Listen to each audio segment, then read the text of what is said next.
ഈ വർഷത്തെ ആദ്യത്തെ ആഴ്ചയിൽ എല്ലാ ദിവസങ്ങളിലും പ്രഭാതത്തിൽ ജീസസ് എവരിഡേ എന്ന ഈ പ്രാർത്ഥന കൂട്ടായ്മ തുടരുവാൻ സഹായിച്ച യേശുവിന് നന്ദി. ശ്രദ്ധിക്കുന്ന, ഞങ്ങളെ പ്രോത്സാഹിപ്പിക്കുന്ന, കൈത്താങ്ങൽ തരുന്ന എല്ലാവർക്കും നന്ദി.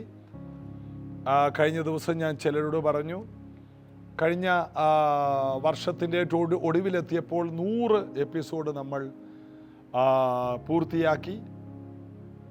ലക്ഷങ്ങളുടെ ഒരു ചിലവ് നമുക്കതിനായിട്ടുണ്ടായി.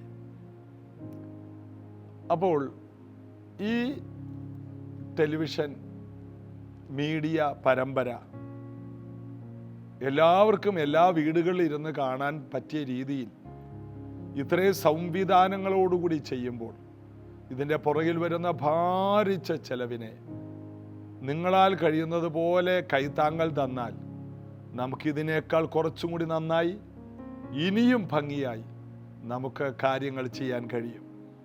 കഴിഞ്ഞ വർഷം ഞാനിതുപോലെ പറഞ്ഞപ്പോൾ പലരും കൈത്താങ്ങൽ തന്നു. പല രാജ്യത്തുള്ള ദൈവദാസന്മാർ അതിനുവേണ്ടി, പല ദൈവദാസന്മാർ കൈത്താങ്ങൽ തന്നു. എല്ലാവർക്കും നന്ദി. നമ്മൾ കർത്താവിൻ്റെ കൂട്ടുവേലക്കാരായതുകൊണ്ട് അന്യോന്യം കൈത്താങ്ങൽ തരാൻ നാം കടപ്പെട്ടവരാണ്. മാത്രമല്ല, നിങ്ങൾക്ക് കഴിയുന്നത് പോലെ പല തുള്ളി പെരുവെള്ളം അത് തന്നെ മലവെള്ളമെന്നാണ്. എല്ലാവരും അവർക്ക് പറ്റുന്നത് പോലെ കൈത്താങ്ങൽ തരികയാണെങ്കിൽ, പ്രത്യേകിച്ച് മീഡിയ മിനിസ്ട്രിയുടെ കാര്യമാണ്, നിങ്ങൾ ഇതിനു വേണ്ടി ഒരു തുക, എല്ലാ മാസവും ഒരു തുക നിങ്ങൾ, കർത്താവെ ഞാൻ ഈ സുവിശേഷ വേലയ്ക്ക് വേണ്ടി ഇത് മാറ്റിവെക്കും, അങ്ങനെ നിങ്ങൾക്ക് ഈ സ്ക്രീനിൽ വരുന്ന അക്കൗണ്ടിൽ അയച്ചു തരികയാണെങ്കിൽ വിശ്വസ്തയോടെ ഈ വേല ഞങ്ങൾക്ക് സുഗമമായിട്ട് ചെയ്യാൻ കഴിയും. അതിൻ്റെ പ്രതിഫലം, ഞങ്ങൾക്ക് ദൈവം തരുന്ന പ്രതിഫലത്തിൻ്റെ ഒരു ഭാഗം നിങ്ങൾക്കും ഉണ്ടാകും. നിങ്ങളുടെ വീടിന് അതിൻ്റെ നന്മയുണ്ടാകും. സ്വർഗത്തിൽ ചെല്ലുമ്പോൾ കർത്താവ് പറയും, കള്ളനും പുഴുവും നശിപ്പിക്കാത്ത സ്വർഗത്തിൽ നിക്ഷേപങ്ങൾ നിക്ഷേപിച്ചവരാണ് നിങ്ങളെന്ന് പറഞ്ഞ്, അല്പത്തിൽ വിശ്വസ്തൻ അധികത്തിൽ വിചാരകനാകട്ടെ എന്ന് പറഞ്ഞ് വലിയ നന്മയുടെ അനുഭവം നിത്യത മുഴുവനും അനുഭവിപ്പാൻ ദൈവം നമുക്ക് തുറന്നു വെച്ചിരിക്കുന്ന ഒരു സ്വർഗീയ അവസരമാണ്. അതുകൊണ്ട് ഒരുമിച്ച് ഇത് കേൾക്കുന്ന ആരൊക്കെയുണ്ടോ, വലിയ വലിയ ചെലവുകളുടെ നടുവിൽ നിങ്ങൾക്കും എനിക്കും ഒരുമിച്ച് കൂട്ടായ്മയുടെ ഫലം ഉണ്ടാകട്ടെ. അതിനായി നിങ്ങളെ ഞങ്ങൾ കാത്തിരിക്കുന്നു. നിങ്ങളെ കൈത്താങ്ങലുണ്ടെങ്കിൽ ഞങ്ങൾക്ക് കുറച്ചുകൂടി മെച്ചമായി ഈ ശുശ്രൂഷകൾ ചെയ്യാൻ കഴിയും. യേശു അനുഗ്രഹിക്കട്ടെ. ശ്രദ്ധിക്കുന്ന എല്ലാവരെയും കർത്താവ് മാനിക്കും. ഇതുവരെയും ഞങ്ങൾക്ക് കൈത്താങ്ങലും കൂട്ടായ്മയും, സാമ്പത്തികമായി കൂട്ടായ്മ, ശാരീരികമായി കൈത്താങ്ങൽ, എല്ലാ നിലയിലും തന്നവർക്ക് അമർത്തി കുലുക്കി കവിയുന്നൊരളവ് യേശു തരട്ടെ. വലിയ കാര്യങ്ങൾ നടക്കട്ടെ. പ്രത്യേകിച്ച് പ്രൈസ് ജനറേഷൻ, ഞങ്ങൾക്ക് ഒരു വർഷിപ്പ് മിനിസ്ട്രി ഉണ്ട്. പല നാടുകളിലും ഉള്ളവർ പ്രൈസ് ജനറേഷൻ്റെ പാട്ടുകൾ കേൾക്കാറുണ്ട്. അനേക ഹിൽ സോങ് പോലെയുള്ള മനോഹരമായ പാട്ടുകൾ ഞങ്ങൾ ട്രാൻസ്ലേറ്റ് ചെയ്തു. അതിലൊരു 5-10 റിലീസ് ചെയ്യാൻ കർത്താവ് ഇടയാക്കി. എന്നാൽ ഒരു 100ഓളം പാട്ട്, ഇനി ഒരു 90ഓളം പാട്ടുകൾ ട്രാൻസ്ലേറ്റ് ചെയ്തത് വെച്ചിരിപ്പുണ്ട്. എന്നാൽ ഓരോരുത്തരെ സ്പോൺസർ ചെയ്യാനുണ്ടെങ്കിൽ ഈ പാട്ടുകളെല്ലാം അത് ദൈവരാജ്യത്തിൽ പ്രയോജനപ്പെടും. ഈ കാലഘട്ടത്തിൽ ഏറ്റവും നല്ല പാട്ടുകൾ, അതായത് പുതിയ തലമുറയ്ക്ക് പഴയ പാട്ടുകൾ അവർക്ക് ആ മ്യൂസിക്കുമായിട്ട് ചേരുന്നില്ല. എന്നാൽ പല രാജ്യത്തുള്ള കേരളം വിട്ടുപോയ മാതാപിതാക്കളുടെ അടുത്ത തലമുറകൾക്ക് അവരുടെ അതേ സ്ലാങ്ങിൽ, അവരുടെ ഭാഷയിൽ നമുക്ക് മ്യൂസിക് കൊടുക്കാൻ പറ്റും. അതിനുള്ള എല്ലാ കൃപയാൽ ദൈവം നമുക്ക് തന്നിട്ടുണ്ട്. അതുകൊണ്ട് നിങ്ങൾക്ക് ആർക്കെങ്കിലും ഓരോ പാട്ടുകൾ സ്പോൺസർ ചെയ്യാം. മാത്രമല്ല, ഈ മീഡിയ മിനിസ്ട്രിയിൽ ഞങ്ങൾ 5 മിനിറ്റ്, 10 മിനിറ്റ്, 15 മിനിറ്റ്, അരമണിക്കൂറുള്ള പല ഡ്രാമകൾ, സ്കിറ്റുകൾ ഉണ്ടാക്കാനായിട്ട് ആഗ്രഹിക്കുന്നുണ്ട്. അതിനും വലിയ ഏതെങ്കിലും ലൊക്കേഷനിൽ പോയി 1-2 ദിവസം താമസിച്ച് ഷൂട്ട് ചെയ്ത് എഡിറ്റ് ചെയ്ത് വലിയൊരു ചിലവാണ്. അതെല്ലാം ചെയ്യാനുള്ള യൗവനക്കാർ കൃപയാൽ പ്രൈസ് ജനറേഷൻ ചർച്ചിനുണ്ട്. ദൈവം തന്ന ദാനമാണ്. എന്നാൽ നിങ്ങൾ ആരെങ്കിലും സ്പോൺസർ ചെയ്യാനുണ്ടെങ്കിൽ അതൊക്കെ വലിയ ഒരു സംഖ്യയാണ്. നിങ്ങളുടെ ജന്മദിനമോ വിവാഹ വാർഷികമോ ദൈവം നിങ്ങൾക്കൊരു നന്മ തന്നു, ബിസിനസ്സിൽ ഒരു പ്രൊമോഷൻ തന്നു, ദൈവം നിങ്ങൾക്ക് ഒരു ഉയർച്ച തന്നു, നിങ്ങൾക്ക് വലിയൊരു ലാഭമുണ്ടായി. അങ്ങനെ ദൈവം നിങ്ങളെ അനുഗ്രഹിക്കുമ്പോൾ ദൈവത്തോടുള്ള നന്ദി സൂചകമായി നിങ്ങളത് ചെയ്താൽ അതിനകത്ത് പ്രൊഡ്യൂസർ എന്ന പേരിലോ ഏതെങ്കിലും ഒരു പേര് നിങ്ങളെ ഉൾപ്പെടുത്തുവാൻ ഞങ്ങൾക്ക് ബുദ്ധിമുട്ടില്ല. നിങ്ങളുടെ പേരിൽ ആ കാര്യം നമുക്ക് ചെയ്യാൻ കഴിയും. മാത്രമല്ല, ഭൂമിയുള്ള കാലത്തോളം ആയിരങ്ങൾക്ക് അതൊരു വിടുതലാകും. അത് കാണുന്നവർ കർത്താവിലേക്ക് തിരിയാനും കർത്താവിൻ്റെ നാമം മഹിമപ്പെടാനിടയാകും. അതുകൊണ്ട് ഈ വർഷത്തിൻ്റെ ആരംഭത്തിൽ ഞാൻ നിങ്ങളോട് ആവശ്യപ്പെടുന്നു, നമുക്ക് ഒരുമിച്ച് കർത്താവിൻ്റെ വേല ചെയ്യാം. നിങ്ങൾക്ക് കഴിയുന്നത് ഈ മിനിസ്ട്രിയിലേക്ക് തുറന്നു തരുവാൻ ഞാൻ നിങ്ങളോട് യേശുക്രിസ്തുവിൻ നാമത്തിൽ ആവശ്യപ്പെടുന്നു. ചേർന്ന് നമുക്ക് യേശുവിനെ പാടി ആരാധിക്കാം.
യേശു തന്നെ, യേശു തന്നെ, യേശു തന്നെ കർത്താവ്, യേശു തന്നെ, യേശു തന്നെ കർത്താവ്, യേശു തന്നെ, യേശു തന്നെ, യേശു തന്നെ കർത്താവ്. ഈ ഭൂമി മുഴുവനും പാടൂ, യേശു തന്നെ, യേശു തന്നെ കർത്താവ്. രാജാധിരാജൻ എഴുന്നള്ളുമ്പോൾ, വീരനാം ദൈവം എഴുന്നള്ളുമ്പോൾ, ഹോസന ഹോസന ഹോസന ഹോസന ഹോസന ഹോസന ഹോസന.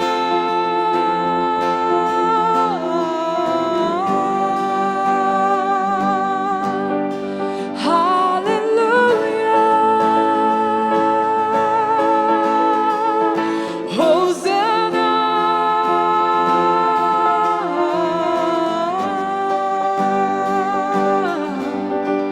Hallelujah. Hosanna.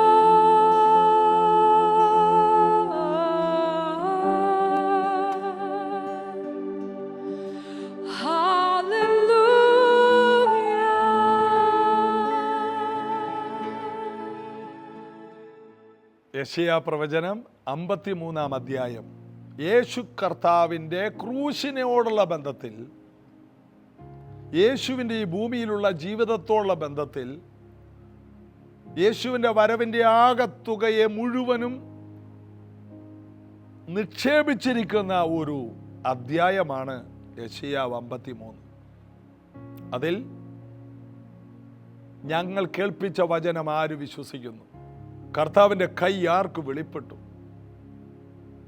അവൻ ദൈവത്തിൻ്റെ സന്നിധിയിൽ വേർ മുളയ്ക്കുന്നത് പോലെ വളരും. യേശു വളർന്നത് ദൈവത്തിൻ്റെ മുൻപാകെയാണ്. യേശു വളർന്നത് ജോസഫിൻ്റെയോ മറിയയുടെയോ ചെലവിലല്ല. യേശു വളർന്നത് ദൈവത്തിൻ്റെ നിറവിലാണ്. അതാ മാതാപിതാക്കൾക്ക്, വളർത്തു മാതാപിതാക്കൾക്ക് അറിയാമായിരുന്നു. അതുകൊണ്ടാണ് തൻ്റെ 12ാമത്തെ വയസ്സിലും യേശു ദേവാലയത്തിൽ ഇരിക്കുമ്പോൾ മറിയയും ജോസഫ് അറിയാതെ നമ്മുടെ ബന്ധുക്കളുടെ കൂട്ടത്തിൽ ഉണ്ടാകുമെന്ന് വിചാരിച്ച് യെരുശലേമിൽ നിന്ന് അവർ ഗലീലയ്ക്ക് പോയി. യെരുശലേമിൽ നിന്ന് ഗലീലയ്ക്ക് പോകണമെങ്കിൽ യഹൂദ്യ മരുഭൂമി വഴി പോകണം. യെരുശലേമിൽ നിന്ന് താഴോട്ടുള്ള ഇറക്കം. അപ്പം യഹൂദ്യ മരുഭൂമികളിൽ ധാരാളം കൊള്ളക്കാരും കള്ളന്മാരും ഉണ്ടാകും. അപ്പം യെരുശലേമിൽ നിന്ന് യെരിഹോവിലേക്ക് പോയപ്പോൾ കള്ളന്മാരുടെ കയ്യിൽ അകപ്പെട്ടു എന്നൊക്കെ യേശു പറഞ്ഞതിൻ്റെ കാരണം, ഈ യാത്രയിൽ അപകടങ്ങൾ ഉള്ളത് കൊണ്ട് അവർ വലിയ കൂട്ടമായിട്ട് ഗലീലയിൽ നിന്നും ഒക്കെ ഈ ജനങ്ങൾ ഇവിടെ വരുള്ളൂ. അതുകൊണ്ട് മറിയയും ജോസഫും മാത്രമല്ല, കൂട്ടുകുടുംബങ്ങൾ, ആ ദേശനിവാസികളെല്ലാം ഒന്നിച്ച് ഒരു ഗ്രൂപ്പ്, നമ്മൾ പറയുമ്പോൾ നമ്മുടെ പഞ്ചായത്തിലുള്ളവരെല്ലാം കൂടി ഒരുമിച്ച് ഒരു സ്ഥലത്ത് പോയെന്ന് പറഞ്ഞ പോലെ അങ്ങനത്തെ ഒരു പോക്കാണ്. അന്ന് കാൽനടയായിട്ടാണ് പോകുന്നത്. 80-90 കിലോമീറ്റർ നടക്കണം. മറിയയും ജോസഫ് എല്ലാം നടക്കുകയാണ്, യേശു കുഞ്ഞ് നടക്കുകയാണ്, ദൈവം നടക്കുകയാണ്. ദിവസങ്ങൾ നടന്ന് വഴിയിൽ കിടക്കും, വെച്ചു വിളമ്പും. ആ യാത്രയിൽ ദിവസങ്ങൾ യെരുശലേമിലെ ഉത്സവത്തിന് പോവുകയാണ്. ആ യാത്രകളിലെല്ലാം യേശു കർത്താവും പോവുകയാണ്. ഒരു പ്രാവശ്യം യേശു തിരിച്ചു പോയില്ല. കാരണം യേശു അവിടുത്തെ ശാസ്ത്രിമാരോട് ചോദ്യം ചോദിച്ചു. ശാസ്ത്രിമാർക്ക് ഉത്തരം മുട്ടി. ശാസ്ത്രിമാർ ചോദിച്ചതിനെല്ലാം യേശു മറുപടി പറഞ്ഞു. യേശു ചോദിച്ചതിനൊന്നും ശാസ്ത്രിമാർ മറുപടി പറഞ്ഞില്ല. അതിൻ്റെ ഒരു ഉദാഹരണമാണ് ദാവീദ്, കർത്താവ് എൻ്റെ കർത്താവിനോട് അരുളി ചെയ്തു എന്ന് പറയുന്നു സങ്കീർത്തനത്തിൽ. അതെടുത്ത് യേശു കുഞ്ഞ് ചോദിച്ചു കാണും. വലുതായിരുന്നപ്പോഴും ചോദിച്ചു. അതായത് ദാവീദിന്റെ പുത്രനാണോ ക്രിസ്തു? എല്ലാവരും പറഞ്ഞു അതെ. എന്നാൽ ദാവീദ് പറയുന്നു, കർത്താവ് എൻ്റെ കർത്താവിനോട് അരുളി ചെയ്തു. അങ്ങനെയാണെങ്കിൽ ദാവീദിന്റെ മകനാകുന്നത് എങ്ങനെയാണ്? കർത്താവ് എൻ്റെ കർത്താവിനോട്. ഇതിനൊന്നും മറുപടി പറയാൻ ആർക്കും കഴിഞ്ഞില്ല. യേശു വചനത്തിലായിരുന്നു. വചനമായവൻ ഈ ഭൂമിയിൽ വന്നു.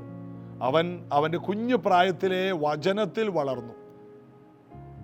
വചനത്തിന് നേരെ നിൽക്കാൻ ആർക്കും കഴിഞ്ഞില്ല. യേശുവിൻ്റെ ചോദ്യത്തിന് മറുപടി ആർക്കുമില്ല. എന്നാൽ എല്ലാവരും ചോദിക്കുന്നതിന് യേശു മറുപടി പറഞ്ഞു. ശലോമോന്റെ അടുക്കൽ വന്ന എല്ലാവർക്കും ശലോമോൻ മറുപടി പറഞ്ഞു. എന്നാൽ ശലോമോനേക്കാൾ വലിയവൻ പറഞ്ഞ മറുപടി അത് നിത്യജീവനിലേക്ക് പൊങ്ങി വരുന്ന നീരുറവയായിരുന്നു എന്ന് നമ്മൾ വേദപുസ്തകത്തിൽ വായിക്കുന്നു. ഏറ്റവും വലിയവൻ ആ യേശു കർത്താവ് 12-ാമത്തെ വയസ്സിൽ അപ്പനും അമ്മയും വിചാരിച്ചു പെരുന്നാൾ കഴിഞ്ഞ് പോയപ്പോൾ ചാർച്ചക്കാരുടെ കൂട്ടത്തിലുണ്ടാകുമെന്ന്. എല്ലാ പിള്ളേരിലും ഒരാളായിട്ടാണ് യേശുവിനെ അവർ കണ്ടത്. എന്നാൽ യേശു വ്യത്യസ്തനായിരുന്നു. 2 ദിവസം കഴിഞ്ഞപ്പോഴാണ് കുഞ്ഞിനെ കാണാനില്ല. വീണ്ടും അവർ തിരിച്ചു നടന്നു. എത്ര ദിവസം തിരിച്ചു നടക്കണം? 1 ദിവസമായിട്ട് തിരിച്ചു നടന്നു. 2-3 ദിവസം 4 ദിവസം എടുക്കും അവിടെ എത്താൻ. പോട്ടെ 2-3 ദിവസം. 1 ദിവസത്തെ വഴി വീണ്ടും വന്നു. നോക്കുമ്പോൾ ദേവാലയത്തിൽ ശാസ്ത്രിമാരുടെ മുൻപിലിരുന്ന് ചോദിക്കുന്നു, മറുപടി പറയുന്നു, ചോദിക്കുന്നു, മറുപടി പറയുന്നു. വയസ്സെത്രയാണ്? 12 വയസ്സ്. മോനെ, നീയും നിന്റെ അപ്പനും ഞാനും എന്തോരം വിഷമിച്ചു. അതിന് യേശു മറുപടി പറഞ്ഞത്, നിങ്ങൾ എന്തിനെന്നെ തിരഞ്ഞു? എൻ്റെ പിതാവിനുള്ളതിൽ ഞാനും ഇരിക്കേണ്ടതല്ലയോ? അറിയാം, യേശു ദൈവത്തിൻ്റെ മുൻപിലാണ് വളർന്നത്. പിതാവ് ആരാണെന്ന് 12 വയസ്സിൽ അറിയാം. രക്ഷിക്കപ്പെട്ട് 15 കൊല്ലമായിട്ടും സ്വർഗസ്ഥനായ പിതാവ് ആരാണെന്നും എവിടെ ഇരിക്കണമെന്ന് അറിയാത്ത ഇന്നത്തെ ദൈവമക്കളുടെ തലമുറയിൽ നാം വളരെ പിന്മാറ്റത്തിലാണ്. ഒന്ന് പിതാവിനെ അറിയണം, എവിടെ ഇരിക്കണമെന്നറിയണം. നീ ഇരിക്കേണ്ടത് ആരാധനയിലാണ്. നീ ഇരിക്കേണ്ടത് വചനത്തിൽ. യേശു വചനത്തിലിരുന്നു, ആരാധിക്കുന്നിടത്തിരുന്നു, ദൈവത്തിന് മഹത്വമുള്ള ദൈവ സാന്നിധ്യത്തിലിരുന്നു. ഞാൻ ഇരിക്കേണ്ടത് ഇവിടെയാണ്. അപ്പനമ്മയ്ക്കും അത് മനസ്സിലായില്ല. കുഞ്ഞ് വാടാ വിളിച്ചുകൊണ്ട് പോയി. അവിടെ വായിക്കുന്നു, അവൻ അവർക്ക് കീഴടങ്ങിയിരുന്നു. 30 വയസ്സുവരെ യേശു അവർക്ക് കീഴടങ്ങി. അതായത് ദൈവത്തിൻ്റെ പൈതൽ എല്ലാ അധികാരങ്ങൾക്കും കീഴടങ്ങിക്കോ, അത് പിന്നത്തേതിൽ വിടുതലാകും. കീഴടങ്ങിയിരിക്കുക. വിധേയത്വം. മാതാപിതാക്കൾക്ക് വിധേയപ്പെടണം, ദൈവവേലക്കാർക്ക് വിധേയപ്പെടണം. അതെല്ലാം അനുഗ്രഹമാണ്. യേശുവിൻ്റെ വളർച്ച വിധേയത്വത്തിലാണ്. 30 വയസ്സുവരെ ആ കുടുംബത്തിൽ വിധേയപ്പെട്ട് ജീവിക്കുന്നു. ഇടക്കാലത്ത് വെച്ച് ജോസഫ് മരിച്ചെന്നാണ് ചരിത്രം. ആ കുടുംബത്തിൻ്റെ പ്രാരാബ്ദം മുഴുവനും ആശാരിയായ അപ്പനിൽ നിന്ന് ആശാരിപ്പണി പഠിച്ച യേശു കർത്താവിൻ്റെ മേൽ വന്നു. അവൻ ആശാരിയായിരുന്നെന്ന് ബൈബിൾ പറയുന്നു. കുടുംബം പോറ്റുന്ന വലിയ ഉത്തരവാദിത്വം. 30 വയസ്സുവരെ കുടുംബത്തിൻ്റെ ഭാരം. 1 തിമോത്തി 3:1 പറയുന്നു, സ്വന്തം കുടുംബത്തെ നന്നായി ഭരിക്കാത്തവൻ സഭയെ എങ്ങനെ ഭരിക്കും എന്ന ചോദ്യത്തിൻ്റെ മറുപടി യേശുവിൻ്റെ ഭൂമിയിലുള്ള ജീവിതമാണ്. തൻ്റെ കീഴെയുള്ളവരെ എല്ലാവരെയും പോറ്റി പുലർത്തി. ആരാണെന്ന് ഓർക്കണം, എൽഷദായ്. അബ്രഹാമിന് 99 വയസ്സുള്ളപ്പോൾ ഉൽപ്പത്തി 17 ഇറങ്ങി വന്നവൻ, ഞാൻ സർവശക്തിയുള്ള ദൈവമാണ്. എൽഷദായ്, ധാരാളം തരുന്നവൻ, ധാരാളം പോറ്റി പുലർത്തുന്നവൻ, ധാരാളം നൽകി തരുന്നവൻ. അവൻ ജഡമായി തീർന്നു. കൃപയും സത്യവും നിറഞ്ഞവനായി 30 വർഷം ഒരു കുടുംബം പുലർത്തിയെന്ന്. അതുകൊണ്ട് യേശുവിൻ്റെ അടുക്കൽ വന്നുകൊണ്ട്, കർത്താവേ, കുടുംബത്തിൻ്റെ കാര്യം, കറണ്ട് ബില്ല്, വാട്ടർ ബില്ല് എല്ലാം കർത്താവിന് മനസ്സിലാവും. എല്ലാ വിഷമങ്ങളും മനസ്സിലാവും. ഒരു കുടുംബം കൊണ്ടുപോകേണ്ട ഭാരം മുഴുവനും യേശുവിന് മനസ്സിലാകും. ഈ സത്യങ്ങളെ ഒരു ദൈവ പൈതൽ അറിയണം. വിധേയപ്പെടുക. അറിവില്ലാത്ത, പഠിപ്പില്ലാത്ത യേശുവിനോട് പറയാം, ഞാൻ ആദിയിലെ വചനമാണ്, സകലത് ഞാൻ ഉളവാക്കിയതാണ്, ഉളവായത് എല്ലാം എന്നിലൂടെയാണ്. അപ്പോഴാണോ എന്നോട് അടങ്ങി ഒതുങ്ങിയിരിക്കാൻ പറയുന്നത്? തള്ളെ അവിടെ അടങ്ങി ഒതുങ്ങിയിരിക്കണം എന്ന് യേശു പറഞ്ഞില്ല. ആ മാതാപിതാക്കൾക്ക് അധികാരത്തിന് അടങ്ങിയിരുന്നു. സമയമായപ്പോൾ യേശു പുറത്തു വന്നു. എവിടെ നീ ഒതുങ്ങിയിരിക്കുന്നുവോ തക്ക സമയത്ത് ദൈവം നിന്നെ പുറത്തു കൊണ്ടുവരും. യേശുവിന് പിന്നെ വെറും 3.5 വർഷം മതിയായിരുന്നു ഭൂമിയെ കീഴ്മേൽ മറിക്കാൻ. മാനവജാതിയുടെ വീണ്ടെടുപ്പിനായി യേശു പിന്നത്തേതിൽ 3.5 വർഷം. യേശു ഒരു വിദേശ യാത്ര ചെയ്തില്ല. ആകെ പോയത് ശമരിയെ കൂടി ഒന്ന് പോയി. അല്ലാതെ യേശു യൂറോപ്പിൽ പോയില്ല, യേശു അമേരിക്കയിൽ പോയില്ല, വാസ്കോഡി ഗാമയെ പോലെ കേരളത്തിൽ വന്ന് കാലുകുത്തിയില്ല. എന്നാൽ യേശുവിനെ വിശ്വസിച്ചവരും സ്വീകരിച്ചവരും ഭൂമി മുഴുവനും ചുറ്റി. യേശു പറഞ്ഞു, നിങ്ങൾ ഭൂമിയുടെ അറ്റത്തോളം പോവുക, കാരണം നിങ്ങൾ എന്നിൽ വിശ്വസിക്കുന്നത് കൊണ്ട്. ഞാൻ ഈ ഭൂമിയിൽ വന്നപ്പോൾ എനിക്കൊരു പരിമിതി അനുവദിച്ചു. എനിക്ക് പരിമിതിയില്ല. എൻ്റെ പരിമിതി നിങ്ങളെ പരിമിതികളെ പൊളിക്കുന്നു. നിങ്ങൾക്ക് ഭൂമിയുടെ അറ്റം വരെയാണ്. ഞാൻ ഉയരത്തിലെ ശക്തി കിട്ടിയിട്ട് ഞാൻ ഈ പാലസ്തീനിൽ മാത്രം കറങ്ങി. എന്നാൽ നിങ്ങൾ ഭൂമിയുടെ അറ്റത്തോളം പോകും. എനിക്കൊരു പരിമിതി വെച്ചത് നിങ്ങളുടെ പരിമിതികളെ പൊളിച്ചു കളയാനാണ്. പരിമിതിയില്ലാത്തവൻ ഈ ഭൂമിയിലേക്ക് വന്ന് പാർത്തു. അപ്പോൾ ഇവിടെ നമ്മൾ വായിച്ചത്, കഴിഞ്ഞ ദിവസം വായിച്ചത് യെശയ്യാവ് 53 അവന് രൂപഗുണമില്ല, കോമളത്വമില്ല, കണ്ടാൽ ആഗ്രഹിക്കത്തക്ക സൗന്ദര്യമില്ല. ഇന്നത് കേൾക്കുന്നവർ കഴിഞ്ഞ ദിവസത്തെ ദൈവവചന ധ്യാനത്തിൽ കേട്ടു. എന്താണ്? യേശു ഈ ഭൂമിയിലേക്ക് വന്നപ്പോൾ നമ്മൾ ഈ പിക്ചറിൽ കാണുന്ന കലാ സൗന്ദര്യമുള്ള ആ ഒരു സൗന്ദര്യമുള്ള വ്യക്തിയല്ലായിരുന്നു യേശു. എന്താണ്? അവന്റെ ദാരിദ്ര്യത്താൽ നമ്മൾ സമ്പന്നരാകാൻ ശരീരദാരിദ്ര്യം, സൗന്ദര്യ ദാരിദ്ര്യം, സാമ്പത്തിക ദാരിദ്ര്യം,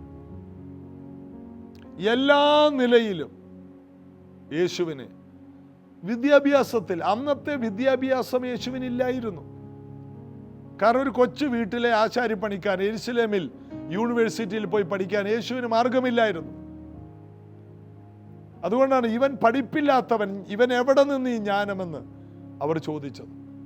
മാത്രമല്ല യേശുവിൻ്റെ ശിഷ്യന്മാരെ കണ്ടപ്പോൾ ഇവർ പഠിപ്പില്ലാത്ത ഒരു സാമാന്യരും, ഇവരെവിടെ നിന്നായിരുന്നു, എവിടെ നിന്ന് ഇവർ യേശുവിൻ്റെ കൂടെ ആയിരുന്നു എന്ന് അവരറിഞ്ഞു. ഓർക്കണം, സാമ്പത്തിക സൗന്ദര്യമില്ല, ശാരീരിക സൗന്ദര്യമില്ല,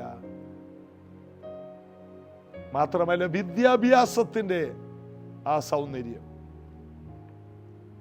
ചിലർ പഠിച്ച് PhDയിലേക്ക് പോകും. പിന്നെ റിസർച്ചുകളാണ്. പല PhD എടുത്തവർ, അവർക്കെല്ലാം സമൂഹത്തിൽ മാന്യതയുണ്ട്.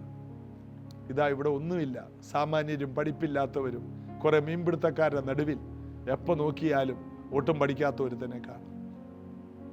കോമളത്വമില്ലാത്തവൻ. എന്നാൽ അവനെ ചുറ്റിപ്പറ്റി എല്ലാവരും നിൽക്കണം. ആരും അവനെ വിട്ട് മാറുന്നില്ല. അതിൽ നിന്ന് മനസ്സിലാക്കേണ്ടത് പുറമേ ഉള്ള സൗന്ദര്യമല്ല, പുറമേ ഉള്ളതല്ല ക്രിസ്തീയ ജീവിതം. എല്ലാം ആകമേ ഉള്ളതാണ്. കോമളത്വമില്ല, ആഗ്രഹിക്കത്തക്ക സൗന്ദര്യമില്ല. ആഗ്രഹിക്കത്തക്ക സൗന്ദര്യം മറ്റുള്ളവർക്ക് ഒരാഗ്രഹം കൊണ്ടാകും, മോഹം ജനിപ്പിക്കും, ആഗ്രഹങ്ങൾ ജനിപ്പിക്കും. എന്നാൽ യേശുവിനെ ആഗ്രഹിക്കത്തക്ക ഒരു ബോഡി ഷേപ്പ് ഉണ്ടായില്ല. കാഴ്ചയിൽ അവൻ അങ്ങനെയല്ല. എന്നാൽ അവൻ്റെ പ്രവർത്തികളിലായിരുന്നു സൗന്ദര്യം, അവൻ്റെ വാക്കുകളിലായിരുന്നു സൗന്ദര്യം. അതായത് പുറമേയുള്ള സൗന്ദര്യമില്ലായ്മയെ അകമേയുള്ള സൗന്ദര്യം കൊണ്ട് നമുക്ക് അതിജീവിക്കാൻ കഴിയും. ഒന്നുകൂടി പറയാം, പുറമേയുള്ള സൗന്ദര്യമില്ലായ്മയെ അകമേയുള്ള സൗന്ദര്യം, വാക്കുകളുടെ സൗന്ദര്യം. ഇവനാർ പ്രവർത്തികളുടെ സൗന്ദര്യം. സൗന്ദര്യം നഷ്ടപ്പെട്ട ഒരു കുഷ്ഠരോഗി വന്ന് മുട്ടുകുത്തി, ഒറ്റ സ്പർശനം, സൗഖ്യമായി. 12 വർഷമായി രക്തസ്രാവമുള്ള സ്ത്രീ, അതിൻ്റെ അർത്ഥം ശരീരം മുഴുവനും വിളറി വെളുത്തിരിക്കുന്നു. അവൾക്ക് സമൂഹത്തിൽ നടക്കാൻ കഴിയില്ല. യേശുവിനെ ഒന്ന് തൊട്ടേ ഉള്ളൂ. അവളിലേക്ക് വന്നത് സൗന്ദര്യമാണ്. അവളുടെ ശരീരം ദൈവം എങ്ങനെ നിർമ്മിച്ചു അതിൻ്റെ പൂർണ്ണ സ്ഥിതിയിലേക്ക് അടുത്ത ദിവസങ്ങൾ വരികയാണ്. ബ്ലീഡിങ് മാറി, രക്തം ശരീരത്തിൽ നിൽക്കാൻ തുടങ്ങിയപ്പോൾ അവളുടെ സൗന്ദര്യമെല്ലാം നഷ്ടപ്പെട്ടതെല്ലാം തിരിച്ചു വന്നു. ഒറ്റ വാക്ക് പറഞ്ഞ് അവൾക്കൊരു ജീവിതം ഉണ്ടായി. 12 വർഷമായിട്ട് വിളറി കോലം കെട്ടിയിരുന്ന ഒരു സ്ത്രീ, ശരീരത്തിലെ രക്തം പോയാൽ ആരോഗ്യം മുഴുവൻ ക്ഷയിച്ചു പോകും. എഴുന്നേറ്റ് പോലും നടക്കാൻ കഴിയുന്നില്ല, അസ്ഥിക്ക് ബലമില്ല, അവൾക്ക് ഒരു ജീവനില്ല, ചൈതന്യമില്ല. ഒറ്റ സ്പർശനത്തിൽ അവളിലേക്ക് സൗന്ദര്യം കവിഞ്ഞൊഴുകി. സൗന്ദര്യമില്ലാതിരിക്കുമ്പോൾ തന്നെ അകത്തെ സൗന്ദര്യത്തെ മറ്റുള്ളവരിലേക്ക് പകർന്നു കൊടുത്തു. യേശു ചോദിച്ചു, എന്നെ തൊട്ടതാര്? സൗന്ദര്യം വേണ്ടവർക്ക് സൗന്ദര്യം, സൗഖ്യം വേണ്ടവർക്ക് സൗഖ്യം. എല്ലാം യേശുവിലൂടെ കടന്നു വന്നു. അവൻ എന്തിന് കോമളത്വം ഇല്ലാത്തവനായി നമ്മുടെ ഇടയിൽ പാർത്തു. വചനം ജഡമായി തീർന്നു, കൃപയും സത്യവും നിറഞ്ഞവനായി നമ്മുടെ ഇടയിൽ പാർത്തു. നമ്മെ നമ്മളാക്കാൻ അവൻ ഈ ഭൂമിയിലേക്ക് വന്നു. എത്ര വലിയ സത്യങ്ങളാണ്. യെശയ്യാവ് 53 കഴിയുമെങ്കിൽ നമുക്ക് തുടരാം. കഴിയുമെങ്കിലെന്ന് പറയാൻ കാരണം ചില സമയത്ത് പരിശുദ്ധാത്മാവ് ഇതിൽ നിന്ന് അടുത്ത ചാപ്റ്ററിലേക്ക് മാറ്റാം. എങ്കിലും കർത്താവ് അനുവദിച്ചാൽ, യാക്കോബിന്റെ ലേഖനത്തിൽ പറയുന്ന പോലെ കർത്താവ് അനുവദിച്ചാൽ നമുക്കിനിയും തുടരാം. ഇത് ഈ വർഷം കർത്താവ് ആയുസ് തരുന്നത് വരെ ഇതിങ്ങനെ നമുക്ക് തുടരാൻ കർത്താവ് കൃപ തരട്ടെ. ഓരോ ദിവസം കഴിയുന്തോറും പ്രിയന്റെ നാടിനോട് അടുക്കാം, വിശ്വാസത്തിൽ ശക്തരായി വരാം, അകത്തെ മനുഷ്യനിൽ ബലപ്പെടാം. ഈ ഭൂമിയിൽ വെച്ച് ഏറ്റവും ശക്തിയുള്ള ആത്മീകനായി ക്രിസ്തുവിൽ വളരുവാൻ ഈ വചനങ്ങൾ നിങ്ങളെ പോഷിപ്പിക്കട്ടെ. പ്രാർത്ഥിക്കാം. യേശുവിൻ്റെ നാമത്തിൽ ഈ ദൈവമക്കളെ ഞാൻ അനുഗ്രഹിക്കുന്നു. പുറമേയുള്ള പോരായ്മകൾ പറഞ്ഞുകൊണ്ട് നടക്കാതെ അകമയുള്ള മനുഷ്യനിൽ, ക്രിസ്തുവിൽ, വചനത്തിലും ആത്മാവിലും വളർന്ന് ശക്തിയേറിയ ആത്മീക സൗന്ദര്യത്തെ, അകമയുള്ള സൗന്ദര്യത്തെ പച്ച പിടിപ്പിക്കുവാൻ ഓരോ വ്യക്തികൾക്കും ക്രിസ്തുവിലുള്ള ജ്ഞാനവും വിവേകവും ഉണ്ടാകട്ടെ. ഈ ആഴ്ച മുഴുവനും ഞങ്ങൾക്ക് ദൈവവചനം കേൾക്കാനുള്ള കൃപ തന്നു. ഈ വചനങ്ങൾ ഞങ്ങൾക്ക് കൂടുതൽ ഫലമുണ്ടായി തീർക്കട്ടെ. അതിനായി സമർപ്പിക്കുന്നു. കേൾക്കുന്നവരുടെ മേൽ ദൈവകൃപ വരട്ടെ, അവരുടെ ജീവിതം മാറട്ടെ. യേശുവിൻ നാമത്തിൽ പിതാവേ, ആമേൻ. അപ്പോൾ തന്നെ പുറമേ സൗന്ദര്യം കുറഞ്ഞവർ പ്രാർത്ഥിച്ചപ്പോൾ സൗന്ദര്യം കൂടിയിട്ടുണ്ട്. ഉയരം കുറഞ്ഞവർ പ്രാർത്ഥനയിൽ ഒരടി ഉയരം കൂടിയ ചരിത്രമുണ്ട്. ഒരടി ഉയരം കൂടിയത്. റാംബാബു എന്ന ദൈവദാസന്റെ ശുശ്രൂഷയിൽ ഒരുവൻ UK ഒരു പ്രിയപ്പെട്ടവൻ ഒരടി ഉയരം കൂടി. ഇതുപോലുള്ള അത്ഭുതങ്ങൾ ഭൂമിയിൽ നടക്കുന്നു. എല്ലാ സൗന്ദര്യങ്ങളെയും പുറമേ മുടിയില്ലാത്തവർക്ക് മുടി വളർന്നിട്ടുണ്ട്,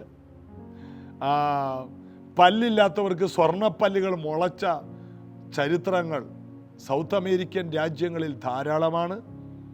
അപ്പം ഇത് സൗന്ദര്യം തരില്ലെന്നല്ല, അതിനേക്കാൾ വലുതാണ് പുറമേ. അവൻ്റെ ദാരിദ്ര്യത്താൽ നമ്മൾ സമ്പന്നരാകേണ്ടതിന് യേശു അങ്ങനെയായി മാറി. കർത്താവിൻ്റെ മക്കൾ വചനത്തിൽ വേരൂന്നി വളര്. നിങ്ങൾ ക്രിസ്തുവിൽ സന്തോഷവും സ്വാതന്ത്ര്യമുള്ളവരാകട്ടെ. നാളെ അനുഗ്രഹിക്കപ്പെട്ട ഒരു സഭായോഗമുണ്ട്. ഈ 2024 ആദ്യത്തെ ആഴ്ച, ആദ്യത്തെ ഞായർ സഭായോഗം. എല്ലാ കൂട്ടായ്മയും സഭായോഗം തന്നെ, സഭ കൂടി വരുന്നതല്ല സഭായോഗം. എന്നാൽ നമ്മൾ ഞായറാഴ്ച പ്രത്യേകം ഒന്ന് കാണും. അന്നൊരു അവധിയുള്ള ദിവസമാണ്. കർത്താവ് അനുഗ്രഹിക്കട്ടെ. എല്ലാവരും ഈ വർഷത്തിലെ എല്ലാ സഭായോഗങ്ങളെയും ഉപേക്ഷയായി വിചാരിക്കാതെ കർത്താവിൻ്റെ സന്നിധിയിൽ വരിക. ആയുസ്സും ആരോഗ്യവും കൃപയും തന്ന് ദൈവം നിങ്ങളെ ബലപ്പെടുത്തും. പല രാജ്യങ്ങളിൽ നിന്ന് കേൾക്കുന്നവർ അവധിക്ക് വരുമ്പോൾ ഒരു പ്രാവശ്യമെങ്കിലും ഞങ്ങളുടെ സഭായോഗങ്ങൾ വരണം, നേരിട്ട് കാണണം. നിങ്ങളെ കാണാൻ ആഗ്രഹിക്കുന്നു. God bless you.